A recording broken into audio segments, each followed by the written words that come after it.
¿Cómo están, amigos de Fútbol a Sol y Sombra y héroes del fútbol uruguayo? Hoy nos toca hacer una semblanza muy breve de la vida de Walter Olivera, el Indio, baluarte en la saga de aquel Peñarol de los años 70 y 80. El título glorioso de campeón mundial. Nacido en las cercanías de la ciudad de Atlántida, en el departamento de Canelones, en el año 1952, Walter Olivera, desde muy joven, comenzó la práctica del fútbol, pensando que iba a ser un buen número 9. Luego el tiempo lo llevó a convencerse de que su lugar para el cual había nacido era la saga, transformándose en un recio aguerrido que lo llevó a ser un caudillo dentro del esquema de aquel Peñarol de los años 70 y también de la selección uruguaya. Capitán indiscutido durante la conquista de la Copa Libertadores de América del año 82 y de la Intercontinental jugada en Tokio. Catalogado como buena persona en todos los lados en donde se desempeñó, con el Club Atlético Peñarol y desde 1973 obtuvo muchísimos títulos uruguayos. La Copa Libertadores, como lo decíamos, del año 82 y también la Copa Intercontinental.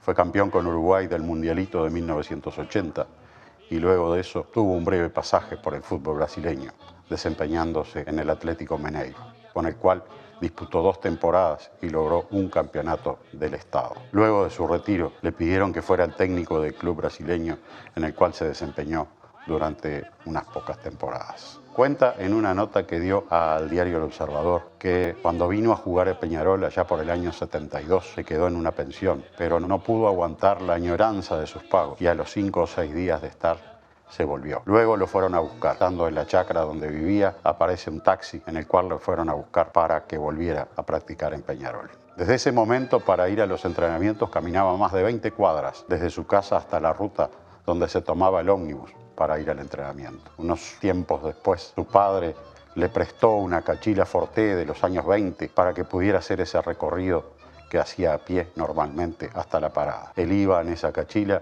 la dejaba donde se tomaba el ómnibus y a la vuelta la misma lo estaba esperando para volver a su casa donde siguió viviendo. También cuenta que en su primera práctica en Peñarol le tocó marcar a Alberto Spencer. En una trancada fuerte le pegó en la rodilla y Spencer cayó muy dolorido y en ese momento pensó que lo iban a echar del club. Pero el técnico Roque Máspoli le dice que se quedara tranquilo, que era solo una práctica.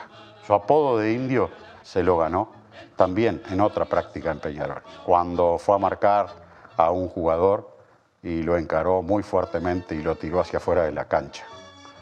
Fuera de la cancha lo estaba mirando Luis Varela, que era un jugador de Peñarol, y preguntó, ¿quién es ese indio? Ya que sumado a la vehemencia y a la fuerza con que fue a la jugada, estaba su imagen de pelo largo y vincha. Desde ese momento le quedó el apodo de Indio Olivera. Con el paso del tiempo su figura recia y siempre adornada de esa cabellera larga y esa barba tupida, fue transformándose en un caudillo e ícono del Club Atlético Peñarol. La imagen de la Copa Intercontinental en alto, en aquella recordada final en Tokio, recorrió el mundo y se hizo famosa. Su gran debe fue jugar un mundial. Era titular de la selección que iba a jugar el Mundial de Alemania en el año 74, pero una lesión muy seria lo dejó afuera de esa competición. Recién teniendo su revancha en el año 80, cuando Uruguay organizó el Mundialito de selecciones campeones del mundo.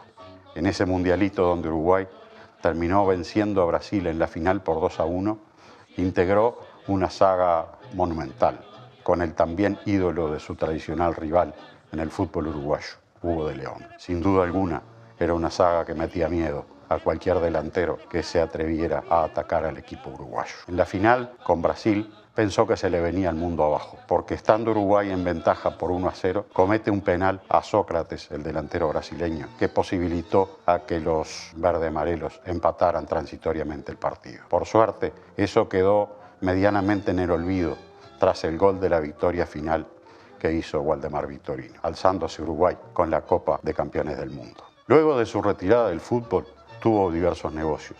Fue carnicero, se ponía el delantal y atendía a la gente en el vecindario.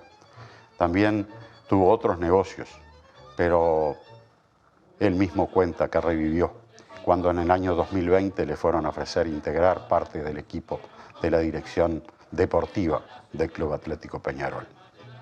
En ese cargo se desempeña hasta el presente y, según él, se siente uno más del plantel, se siente como uno de los jugadores y va todos los días a los entrenamientos del Club Peñarol. Su foto está en el Paseo de la Gloria del campeón del siglo. Según lo que él dice y cuenta, demasiado para él. Hizo mucho por Peñarol, pero no tanto, haciendo ver que la humildad es uno de los valores que lo ha caracterizado durante toda su vida. Walter el Indio Olivera, otro de los héroes del fútbol uruguayo. Nos vemos en una próxima entrega. Muchas gracias. El título glorioso de campeón mundial.